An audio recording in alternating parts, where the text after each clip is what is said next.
Então, voltando aqui para a próxima parte da nossa revisão, né? Agora nós vamos fazer a revisão da parte da história evolutiva das plantas, né? O início de como que elas se desenvolveram, como que elas evoluíram para chegar até a terra, para chegar até a parte seca, né? Nós vamos ver que eles passaram aí por processos de mudanças, de modificações para acontecer tudo isso. Então, aqui também nós vimos isso no dia 17, tá tudo certinho para que vocês observem aqui, caso vocês precisem observar lá na apostila de vocês, tá bom? Vamos lá. Nós sabemos que a história evolutiva é a partir das algas, né?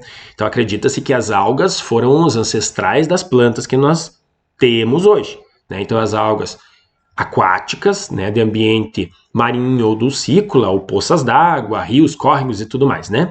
Então as algas foram os ancestrais das plantas, né? Mas para isso nós vamos conhecer um pouquinho de cada uma e as características gerais delas, né?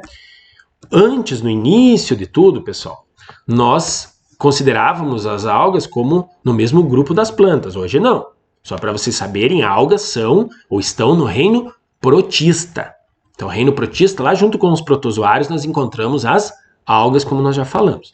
Então, são organismos fotossintetizantes, produzem seu próprio alimento, pode ser uni ou multicelulares. Então, vivem em mar, lago, rio, como nós já falamos. Possuem substâncias de reserva, podem ser microscópicos ou macroscópicos, né? Micro pequenos ou macro grande, reprodução sexuada ou assexuada. Aqui nós temos alguns exemplos de alga para a gente conhecer um pouquinho. Lembrando, como eram consideradas plantas, fita ficou conhecido como planta. Então, criptófitas são plantas douradas, seria, né? Hoje nós sabemos que não são plantas, mas o nome ficou. Então, são algas marrons ou douradas. São também chamadas diatomáceas. Hoje nós produzimos o famoso diatomito a partir dela, que é uma substância usada junto com a pólvora que promove a formação, então, da dinamite, né? Veja a utilização de uma alga para fabricação de dinamite, né? Então, um processo bem complexo. As dinoflageladas, ou chamadas pirrófitas, né? Então, essas dinoflageladas, pirrófitas que nós temos aqui, né? Nós também às vezes chamamos de dinófita. Esse di vem de dois. Eles possuem basicamente dois flagelos principais que são do mesmo tamanho, né? Então, esses flagelos que determinam o nome do grupo, né? E aí o nome pirrófita vem de plantas de fogo, né? Então são fotossintetizantes, são marinhas, são marrons avermelhadas, né? E possuem os dois flagelos, que é uma característica bem interessante. E algumas delas emitem luz durante a noite, processo bem interessante e bem bonito também. As euglenofitas, a gente vai observar, mas professor, essa aqui também tem um negocinho aqui, tem mais um flagelo. As euglenofitas, pessoal, são as algas de água doce, são as algas verdes, e elas podem ser encontradas em ambiente de água salgada, mas elas não são tão comuns, a maioria é de água doce mesmo. Se você olhar, às vezes aparece que tem dois flagelinhos, só que um é curto e o outro é maior. Então por isso que ela não vai entrar lá nas pirrófitas ou nas dinoflageladas que nós vimos ali, porque justamente elas não têm dois flagelos do mesmo tamanho. Então por isso elas entram no que nós chamamos de euglenófitas, a euglena. Então é uma alga bem bonitinha, né? E ela tem um flagelo bem evidente e um pequenininho que fica aqui, tá bom? As algas pluricelulares, que são todas aquelas que têm mais de uma célula, continuam fazendo fotossíntese, né? Ambientes aquáticos, tudo aquilo que nós vimos nas algas unicelulares também. Clorofícias, que são as chamadas algas verdes, né? Então as clorofícias nós vamos ver, nós temos a uva, a alface do mar, né? São exemplos então de algas consideradas verdes, né? São algas assim bem bonitas, parece muitas vezes até uma alface mesmo, né? Então, ambiente de água doce, salgada, locais úmidos também. As feofícias são as chamadas algas pardas, que nós temos aqui. Aí nós encontramos as maiores algas, né? Nós também chamamos de feófitas às vezes, né? Então, por isso que elas têm nomes diferenciados, porque às vezes está no latim, às vezes está no português, né? Então, às vezes está com pH também, né? Feófita, o som do pH. Então, elas podem chegar a 100 metros de comprimento, como é o caso do Kelps, né? São as maiores algas que nós temos, chegando aí muitas vezes a 100 metros de comprimento. Utilizadas na fabricação de sorvete, creme, pudim, pasta de dente. Pensa, nós comemos algas, né? As rodófitas, que são as chamadas algas vermelhas, né, que nós temos aqui. Então ela tem a ficoeritrina, que é uma substância que dá essa coloração para eles, né? Uma alga bem bonita também. Pode chegar a 3 metros de comprimento. E aí nós temos a formação aí do sushi a partir dessas algas, né? Como é o caso da pórfira, que é feita aí essas estruturinhas que ficam em volta aí do sushi. Então nós comemos alga também, quem gosta aí de sushi. Aqui é a forma de evolução, né? Isso é uma árvore filogenética, então acredita-se que nós temos as plantas evoluídas a partir da alga.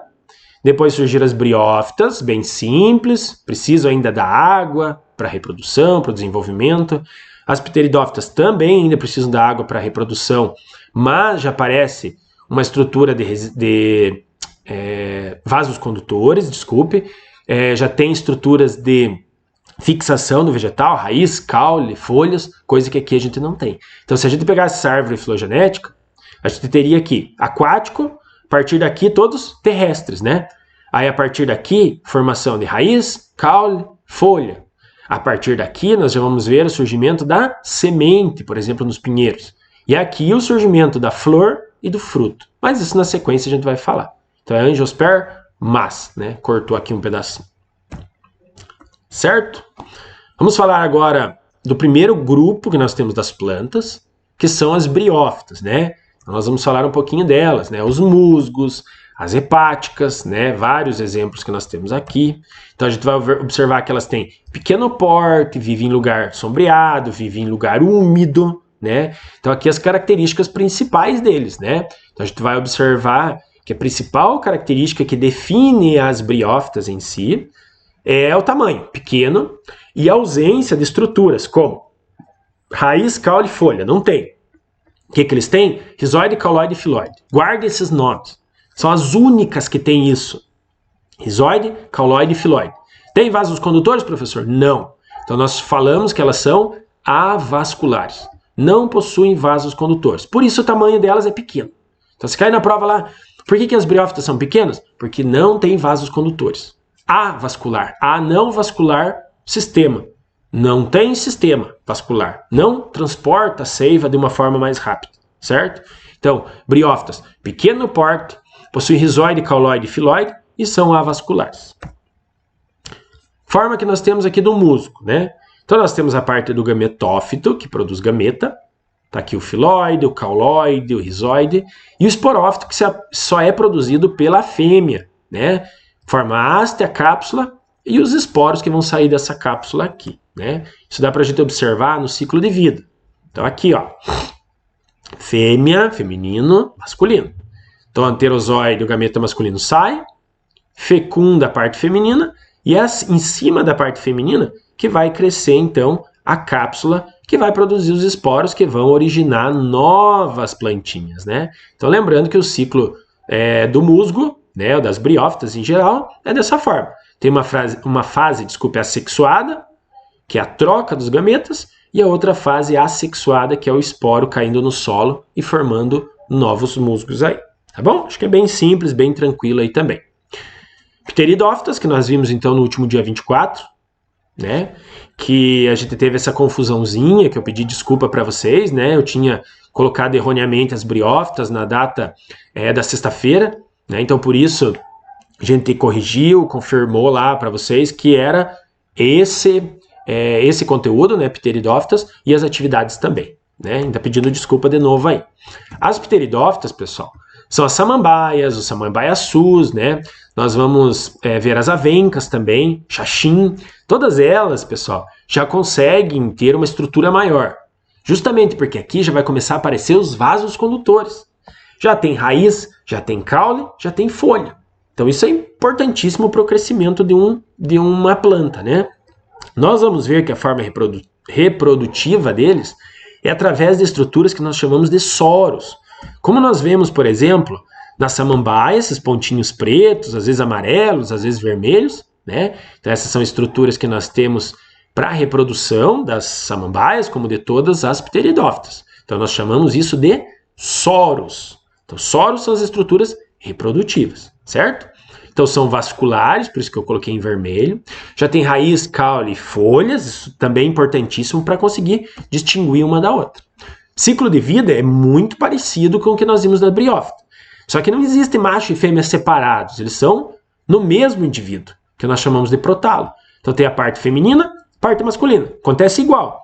Parte masculina, o anterozoide, nada, chega até a osfera e aqui em cima ele começa a crescer de novo. Então é só na parte feminina que ele cresce. Só que o problema é que o protalo é masculino e feminino. Mas a samambaia, que é a parte duradoura, né, o esporófito, é feminino, porque é só a parte feminina que se reproduz. Então aqui forma os esporos, praticamente igual ao do musgo, depois caem os esporos no meio, forma o protalo de novo. Então, só a forma é diferente, mas o ciclo é muito parecido, né? Que nós temos, então, a parte masculina chega à parte feminina e a partir disso cresce o esporófito. Também, gametófito produz gameta, esporófito produz esporo. Gametófito é sexuado, esporófito é assexuado. Aqui tem a comparação dos dois, né? São muito próximos, muito parecidos. A diferença é que existem os soros aqui e aqui não tem esses soros daí. As comparações, esse é bem importante. Se vocês quiserem parar, já tinha pedido para vocês pararem na aula, né, que assistiu certinho. Então, ó, briófita avascular, não tem vasocondutor. Pteridófita tem. Briófita possui pequeno porte. Já pteridófita, porte médio. Briófita possui rizóide, cauloide e filóide. Já pteridófita possui raiz, caule e folha. O restante é tudo igual. Não possui semente, não possui semente, não possui flor, não possui flor, não possui fruto, não possui fruto. Vive em ambiente úmido, também vive em ambiente úmido. Precisa da umidade para reprodução, também precisa da umidade para reprodução. Então as diferenças estão em vermelho. Por isso que eu coloquei essa comparação, que fica bem fácil para vocês entenderem aí. Deixa eu só ver se não está... Aqui, ó. Só um pouquinho. Ó, para aqui. Eu acho que fica fácil para não atrapalhar vocês. Tá bom? E, finalizando, então, a nossa revisãozinha, né? Uma boa avaliação a todos, né? Eu sei que hoje vocês já estão em avaliação, mas vocês podem visualizar essa aula aí durante o dia, né? Para nossa avaliação, então, amanhã, tá bom? Fiquem com Deus, estude, espero que eu tenha tirado as dúvidas. Qualquer dúvida ainda, manda lá uma mensagenzinha lá na Agenda Edu, a gente vai respondendo para vocês, caso vocês não tenham entendido alguma coisa lá, tá bom? Tchau, tchau, boa prova, um bom dia para vocês, tá bom?